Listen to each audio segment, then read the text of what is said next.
நான் புதுக்கோட்டை மாவட்டத்துல மாத்தூர்னு ஒரு கிராமங்க. எங்க அப்பா என்ன வேலை பாப்பா நினைக்கிறீங்க? ஆணி மேய்க்கிறார். இப்ப வரைக்கும், இந்த நொடி வரைக்கும் எங்க அப்பா ஆணி மேய்க்கிற வேலை தான் பாக்குறாங்க. எங்க அம்மா தின கூலி வேலைக்கு தான் போறாங்க. அவங்களுக்கு படிப்பறிவு பட்டறிவெல்லாம் கிடையாது. ஆனால் எங்க டீச்சர் சொன்னாங்க, உங்க பொண்ணு நல்லா பேசுது சார், கொஞ்சம் அனுப்பி வைங்க. எங்க வாத்தியார்கள் சொன்னார்கள். எங்கள் வாத்தியார் சொன்னாலும் கிராமத்தில் இருக்கக்கூடிய ஒரு பெண்ணை சிட்டியை நோக்கி அனுப்புவதை எவ்வளவு கடினம் தெரியுமா?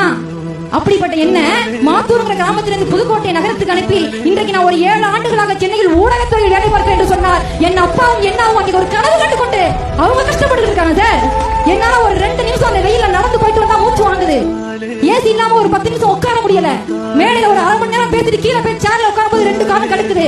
எங்க அப்பா காலையில 8 மணிக்கு ஆட வந்து போனா சாயங்காலம் 6 மணி வரைக்கும் ஒத்த கால் மேலே ஆடி வச்சுக்கிட்டு இருக்காரு. எத்தனை அப்பாக்கள் தன் கால்கள் இழந்த பொழுதும் தன் கை 2 சத்து இழந்த பொழுதும் 10 பாத்திரம் தேய்ச்சாவது என் பிள்ளைய கலெக்டர் ஆக்குவேன்னு கடைகோடியில் இருக்கக்கூடிய அம்மாக்கள் உழைக்கும் வரை லட்சிய இளைஞர்களை உருவாக்குவது நிச்சயமா பெற்றோர்கள் தாங்க.